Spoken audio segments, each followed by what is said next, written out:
नमस्कार दोस्तों। आज शनिवार है और शनिवार के दिन भगवान शनिदेव की पूजा की जाती है और बजरंगबली महाराज की भी पूजा की जाती है। तो हम आज आपके लिए शनिवार व्रत की कथा लेकर आए हैं। तो आइए शनिवार व्रत की कथा का श्रवण करते हैं। तो प्रेम से बोलिए शनिदेव महाराज की जय, बजरंगबली महाराज की जय। किसी गांव में एक ब्राह्मण अपने परिवार के साथ रहता था। एक सुबह जब वह सो के उठा तो वह चिंतित था।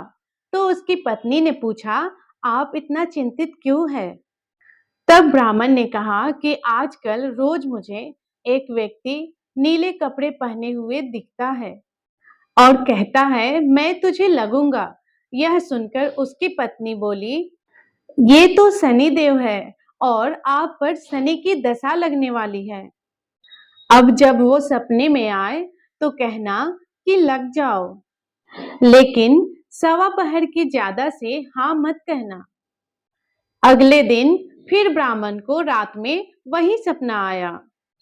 वह ब्राह्मण ने कहा लग जाओ। तब शनिदेव ने कहा कि मैं तेरे 7.5 साल का लगूंगा।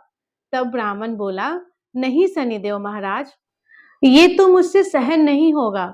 फिर शनिदेव बोले, तो ठीक है, मैं तेरे 5.5 साल तक लगूंगा।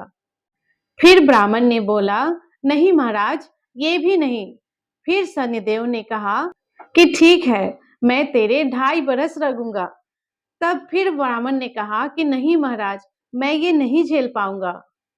ऐसा करते करते शनिदेव ने कहा कि सवा पहर की दशा तुझे झेलनी ही पड़ेगी। इस पर ब्राह्मण ने हाँ कर दी।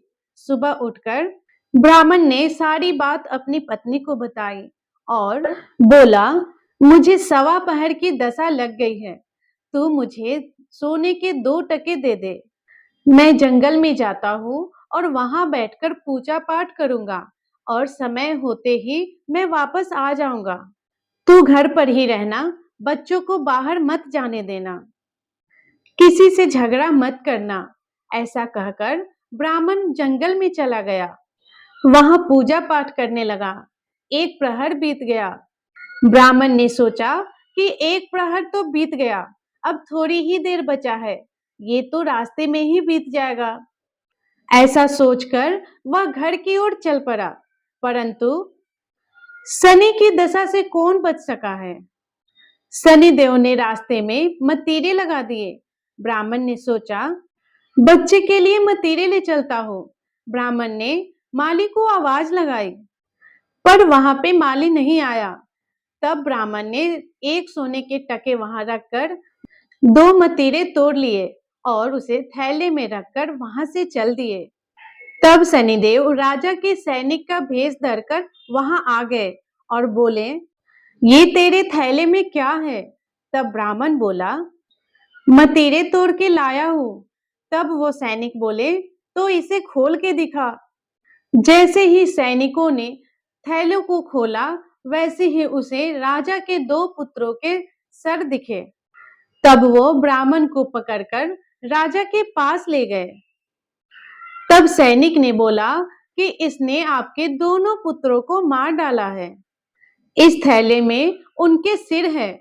यह सुनकर राजा के होश उड़ गए और वो बोला कि इस ब्राह्मण को फांसी पर लटका दो। जब ब्राह्मण को फांसी दी जाने लगी, तब ब्राह्मण बोला, मैं अपना पूजा पाठ कर लूं, फिर फांसी पर लटका देना। यह मेरी आखिरी इच्छा है। तब राजा बोला, ठीक है।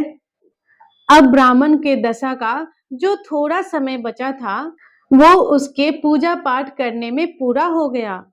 और उधर राजा के दोनों लड़के शिकार खेलकर वापस आ गए। उन्हें देखते ही राजा हैरान हो गया और वो सोचा, ये क्या, मेरे दोनों बच्चे तो जिंदा है। राजा ने ब्राह्मण की फांसी रुकवा दी और बोला, तूने ये क्या जादू टोना किया है? तब ब्राह्मण ने बोला कि महाराज, मैंने यह कोई जादू टोना नहीं किया है। ये तो मुझ पर शनि की दशा लगी थी, ये उसी का परिणाम है। राजा ने पूछा कि दशा लगने पर क्या उपाय करना चाहिए।